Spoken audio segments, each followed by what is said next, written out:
How much everybody does love this airplane, and there she is, approaching from the right.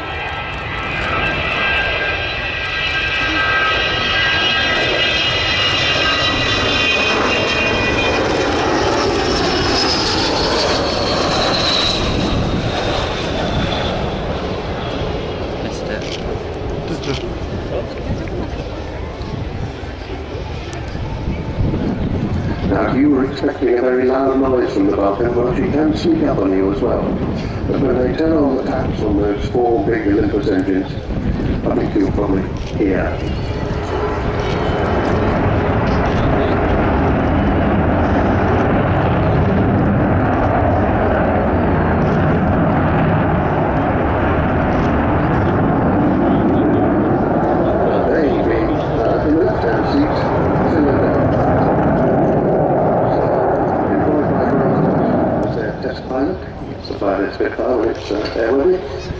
And sitting in the right-hand seat, Martin Withers, DFC, yes, that Martin Withers, the one who flew Vulcan 607 down to the Falkland Islands 30 years ago this year and dropped 21 1,000-pound bombs on Port Stanley, 2 of which hit the runway. And that's about half of the course for World War II unguided bombs. So Vulcan coming back in towards us. As I say, this is our first display. They've not had many practices at this, so they're doing pretty much the same as they did last year.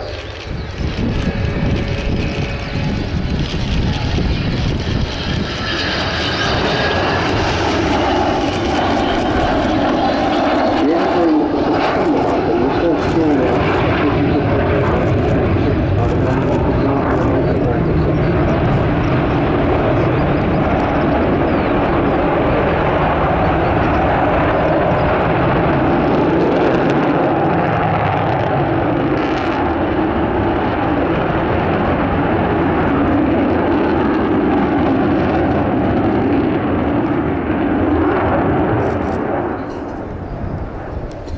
So he was thinking about this amazing aeroplane 5 years after the Lancaster first flew. Quite extraordinary. And she eventually flew in 1952, by which time, sad to say, Roy Chadwick, the great Lancaster and Vulcan designer, had died in an aircraft crash. But his work was taken on by Stuart Davis. And so 11 years after the Lancaster flew, this aeroplane flew. You might think they came from different centuries.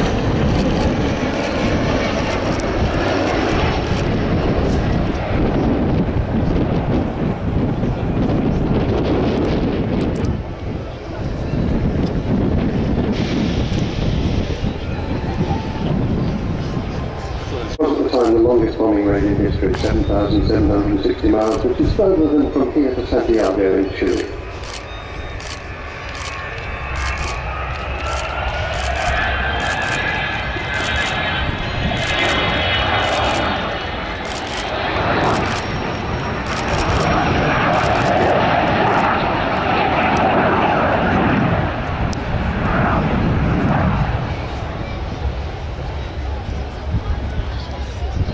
This particular aeroplane was the first B-2 version of the bomber, second mark, into RAF service in Bomber Command in 1960.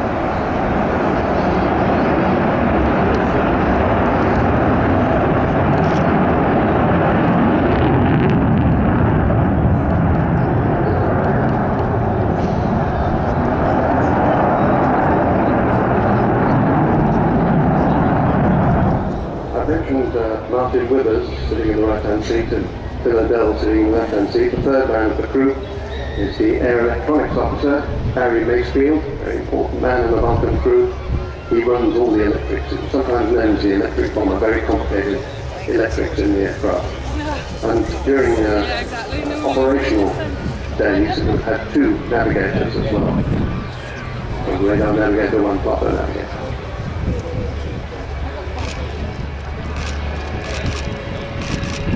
Bomb doors open. There you can see where those 21 1,000-pound bombs fit. That's what she was designed to do. She was designed for a very big nuclear weapon. And eventually, right at the end of her service days, carrying that 21,000 pounds, 10 tons give or take, of bombs. So this very elegant colour scheme, coat of arms on her tail fin, because of course Lincoln is always thought of as the centre for my country. And the panther's head of #1 group on the nose, representing all of the Vulcan squadrons in the 1970s. And the more recent edition, the Spirit of Great Britain, is painted on her nose, because she does encapsulate, I believe, all that we like to stand for, the great British never say die, bulldog spirit. Because of course this aeroplane has lurched from financial crisis to financial crisis, even threatening to sack all the engineering staff several times. But she's still here, thanks to you. Bomb doors closing.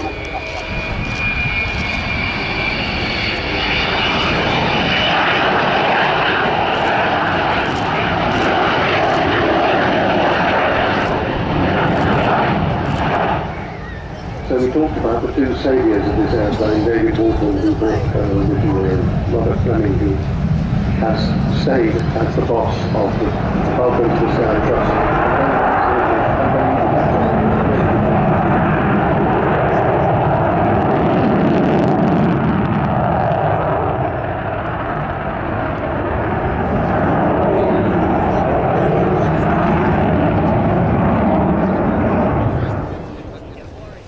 And as you can see, she is almost as manoeuvrable as a fighter.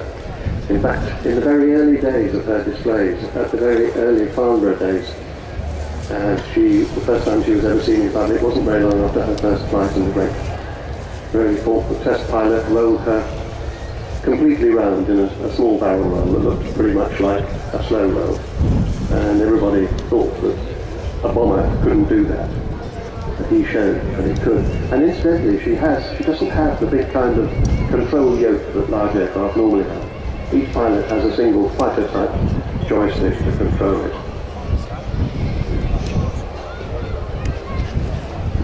Well, I've been going on about the money, but it really is important. She still needs it.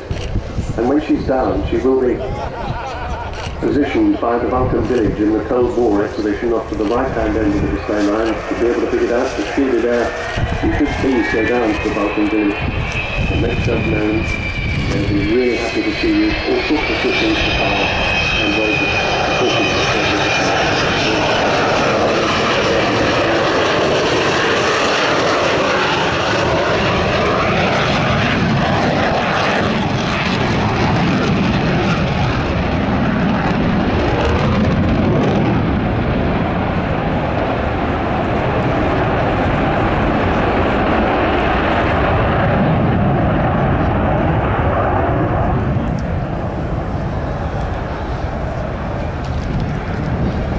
Now, you will perhaps be wondering, if you haven't been following this closely, why it is that we're flying at 21 times more, at least this season. We hope for some others. And of course, whenever we get the big Vulcan village out, which is what's here today, or sometimes a smaller version, then we really depend on people going to see her. But it's strange that we haven't got a named sponsor. No one's come forward to solve that, because one of the things that she does outstandingly well is to inspire and excite the next generation of British engineers and designers by her example of what can be achieved. So I would have thought big companies would be queuing up to support her.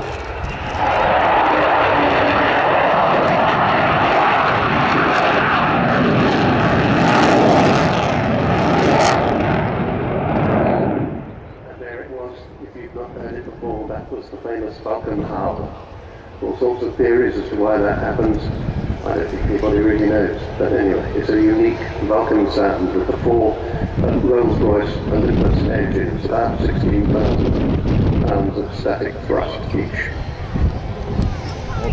Twitter and Facebook and all those things. So we're doing our best to keep her in front of the public eye and keep her going. We look forward to her performing for the rest of the season, and indeed celebrating Her Majesty's Diamond Jubilee with every display that she does.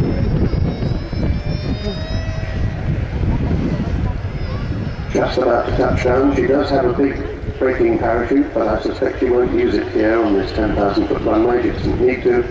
It's very expensive every time she uses the braking parachute, but occasionally we can can use it when it's not strictly necessary, but I noticed that the pod is keeping the nose up, which means that the oncoming airflow is hitting that huge delta wing, an absolutely enormous slab of metal, and that's slowing the aircraft down, and he'll drop the nose down at the very last minute.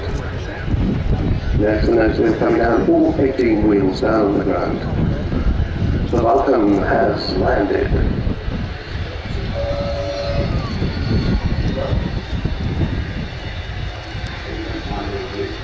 And am I happy to see her? Well, sure, like the MiG-29, the Vulcan aircraft, which has such a tremendous presence, doesn't it? Yes, the Americans used to call her the aluminum mobile cat, because the sky goes dark when she flies over. But actually, she's only about the size of a small Airbus airliner, and she just looks very much bigger and has a lot more presence, as you said. Fantastic. The Vulcan is back again, is short tomorrow, but you can, of course, go to the Vulcan Village and support the project to keep her flying and keep her coming to air shows like this one. Thanks very much, Dan. Thank you, it's always a pleasure.